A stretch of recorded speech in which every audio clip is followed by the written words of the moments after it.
Bonjour tout le monde, dans cette vidéo nous allons voir 5 jeux qui sont effrayants. C'est parti.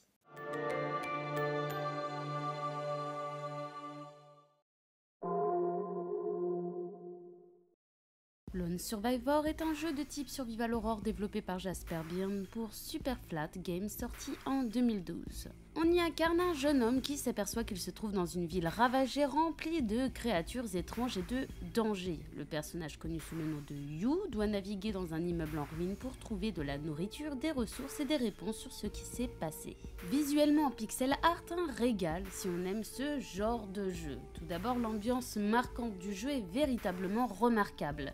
Le jeu parvient à créer une atmosphère captivante et oppressante grâce à ses visuels soignés, à son utilisation créative de l'éclairage et à sa bande sonore adaptée à l'ambiance sombre du jeu qui enveloppe les joueurs dans un sentiment constant de tension et d'angoisse. Avec une narration non linéaire parlant de la solitude, la santé mentale et la réalité altérée, le jeu nous offre une histoire captivante rythmée par les événements et nos choix dans l'aventure.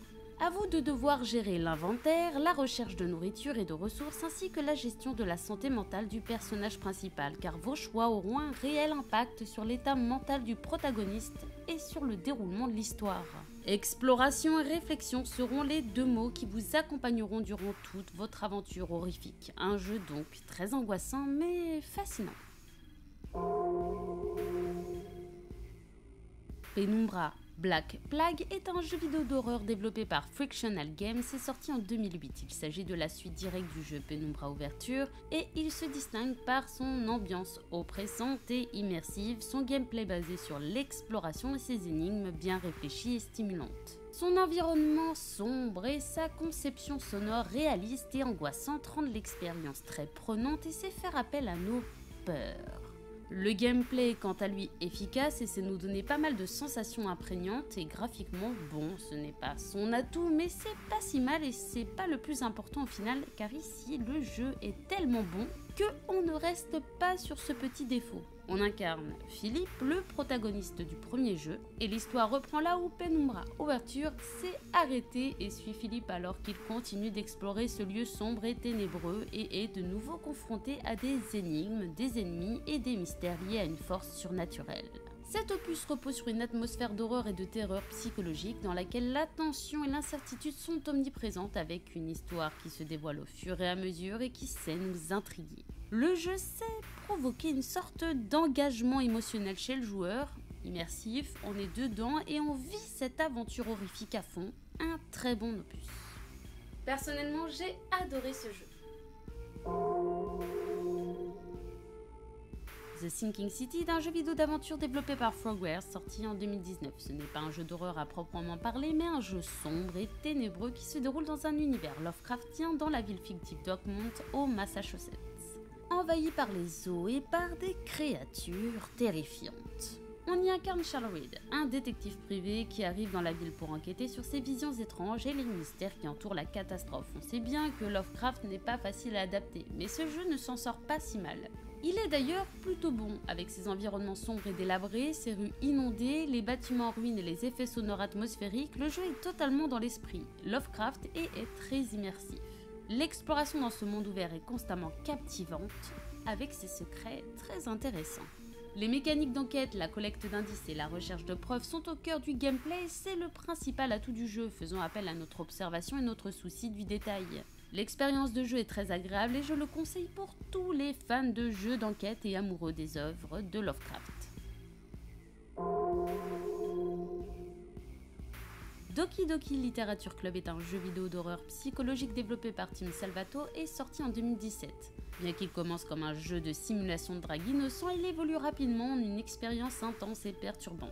On y incarne un lycéen qui rejoint un club de littérature au lycée et interagit avec différents personnages, mais au fur et à mesure des interactions, quelque chose de sombre se cache sous la surface jusqu'à ce que l'histoire prenne un virage inattendu vers l'horreur. Avec sa narration innovante, le jeu est très intrigant, les thèmes de la santé mentale, la manipulation et l'horreur psychologique sont évoqués ici, nous menant ainsi à de véritables questions et réflexions sur le fonctionnement humain et la pensée humaine. Et tout cela dans une ambiance stressante et angoissante accentuée par des effets sonores et finement réalisés. Au fur et à mesure du jeu, les intentions mais aussi les personnalités des protagonistes se révèlent menant à une dimension émotionnelle très captivante. En effet, le jeu sait comment nous faire réagir et nous emmener dans une atmosphère beaucoup plus sombre.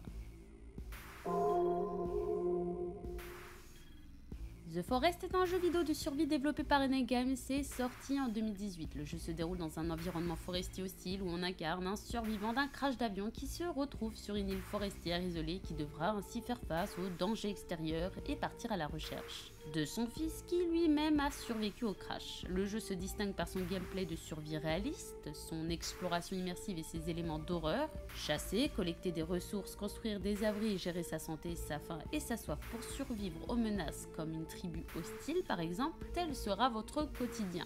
À vous de vous protéger des dangers en construisant des structures défensives. L'exploration vous permettra de découvrir des indices et des éléments de l'histoire du lieu, histoire de comprendre pour quelles raisons il y a tant de mystères ici. La bande son est juste géniale et tellement bien adaptée aux situations, le gameplay est plutôt varié et agréable avec une interface simple mais efficace, et graphiquement très bon avec une ambiance visuelle très bien travaillée, soignée et apportant beaucoup à l'atmosphère de cet opus. Le jeu se veut très réaliste et c'est un pari gagné pour ma part car j'ai très apprécié l'expérience nette et efficace qu'il offre. Bref, donc un jeu sympathiquement horrifique mais véritablement très bon que je conseille clairement. De quoi avoir quelques frissons. Voilà pour cette vidéo, si vous l'avez appréciée, et comme d'habitude, n'hésitez pas à mettre un petit pouce bleu, à la partager et à vous abonner si c'est toujours pas fait. En attendant la prochaine, je vous dis bonne game à tous, bye bye.